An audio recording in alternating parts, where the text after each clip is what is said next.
Ancient Greek.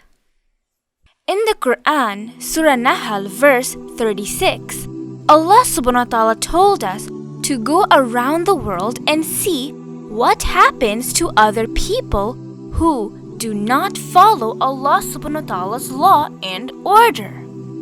So today, we will go back and look at the ancient Greeks and how Allah subhanahu wa ta'ala punished them for their evil act.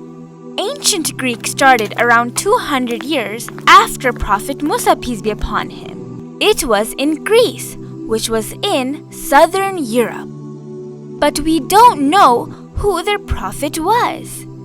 As you know, most of the prophets mentioned in the Quran were only from the Middle East, mainly from Palestine and around that area.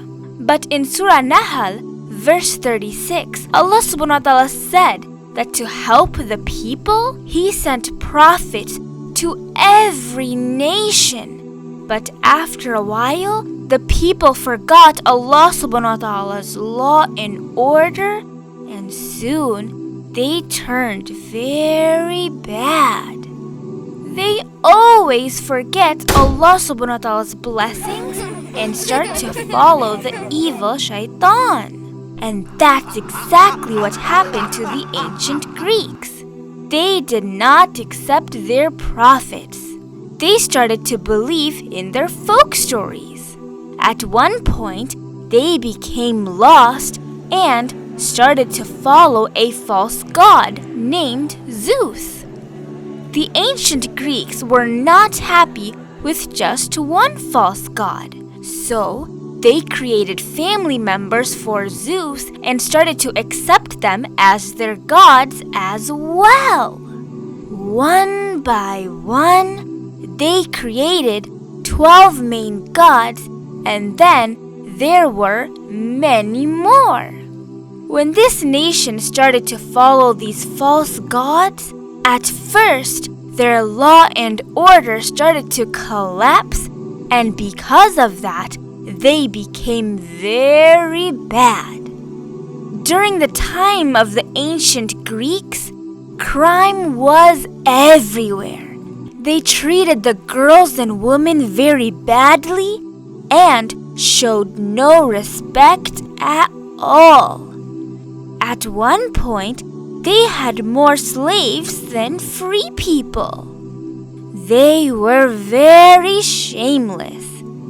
In some of their sports, the men didn't even wear any clothes. At one point, they started to act like the people during Prophet Lut *s time. And this was something that Allah subhanahu wa ta'ala did not like at all. At one point, because of their evil act, Allah subhanahu wa ta'ala punished them with the plague or the bad disease. This was known as the plague of Athens. It was around 430 years before Prophet Isa or Jesus, peace be upon him.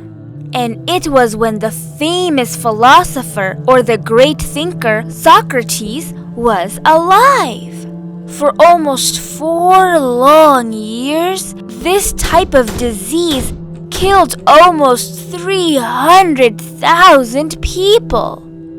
When the people got that virus, they had a high fever, skin problems, vomiting, stomach pain, and diarrhea. 1/3 of the Athens people died in that deadly disease. And from that point, ancient Greek started to lose their strength. Allah subhanahu wa ta'ala loves us very much and blesses us every single moment. Without His blessings, we can't survive a day or even a moment. For an example, He blesses us with fresh air. Without His blessings, the air would become filled with germs, and that would make us sick. All of the disasters, plague, or the coronavirus can remind us that we cannot live without Allah subhanahu wa ta'ala's help and blessings. He is our one and only God. No matter what, we need to be a good person and a good Muslim. It is our duty to read the meaning of the Quran and follow the advice and order of Allah subhanahu wa ta'ala. In this situation, we need to ask forgiveness from Allah subhanahu wa ta'ala and pray for each other. And most importantly, we need to stay home for everyone's safety.